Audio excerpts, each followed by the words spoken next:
அரசியல் தரும் ரசிகர்களுக்கு வணக்கம். சற்றுமுன் கிடைத்த மிக முக்கியமான தகவல். நம்ம அன்பில் மகேஷ்க்கு இப்போ ஆட்டம் காணப்பட்டிருக்கு.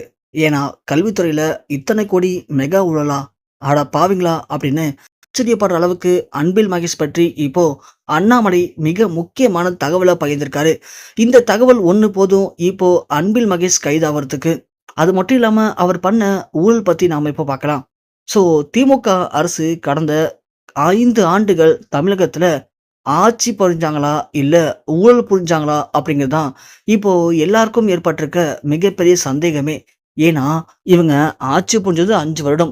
இந்த 5 வருடத்துல கிட்டத்தட்ட 5,00,000 கோடி கடன் ஏற்பட்டிருக்கு தமிழகத்துக்கு. ஆனா, தமிழகம் இதுல எந்த ஒரு முன்னிலையும், முன்னேற்றமும் அடையல. தமிழகத்துல எங்க பார்த்தாலும் ஊழல் மட்டும் தான் தலைவிரிச்சு ஆடிட்டு இருக்கு.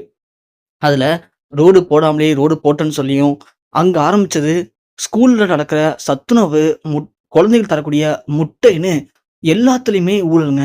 ஸோ நாம ஒரு கடைக்கு போய் பொருள் வாங்க போனா, அதுல கலப்படம் கேள்விப்பட்டிருப்போம். அதே மாரி தான் இந்த கரப்ஷனும் கூட.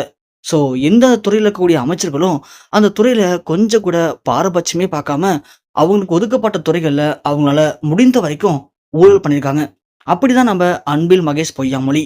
இவர் தான் கல்வித்துறை டிபார்ட்மெண்ட்ல அமைச்சரா இருந்தாரு. இதுல இன்னும் இவரு அப்படி ஊழல் பண்ணியிருக்க போறாருன்னு நீங்க நெறைய யோசிக்கலாம். ஸோ அரசாங்கம் சம்மந்தப்பட்ட நெறைய பள்ளிகள சீர்திருத்த போறோம். அங்க படிக்கக்கூடிய குழந்தைங்களுக்கு அந்த பள்ளிக்கூடம் சரியான முறையில ஏற்றதா இல்ல. அதற்கான வசதிகள அமைச்சு தரப்போறோம் அப்படின்னு ஒரு டெண்டர் எடுத்து தமிழகத்துல இருக்கிற பல ஸ்கூல்கள அவங்க சரி பண்ணாமலே சரி பண்ணதா கணக்கு காட்டி, அதற்குன்னு பல கோடி ரூபாய் ஊழல் பண்ணப்பட்டிருக்கு. அதே மாரி அரசு கலைக்கல்லூரியில ஆரம்பிச்சு, இந்த சின்ன பள்ளிக்கூடம் வரைக்கும் அவங்க ஒதுக்கப்பட்ட கணக்குன்னு பார்த்தோம்னா, அது எத்தனையோ கோடி வந்து நிக்குது.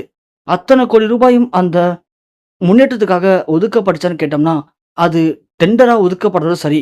ஆனா, அது எந்த ஒரு டெண்டரும் அங்க போகவும் இல்ல. அப்படி எந்த ஒரு ஸ்கூல்லயும் முன்னேற்றமும் கொண்டு வரல. அதனால குழந்தைகளுக்கு எந்த ஒரு முன்னேற்றமும் கிடைக்கல. ஸோ அதே பள்ளிக்கூடம் அப்படியே தான் இருக்கு. ஆனா, அதுக்காக ஒதுக்கப்பட்ட பணம் மட்டும் போக வேண்டிய இடத்துக்கு போய் சேர்ந்துருச்சு.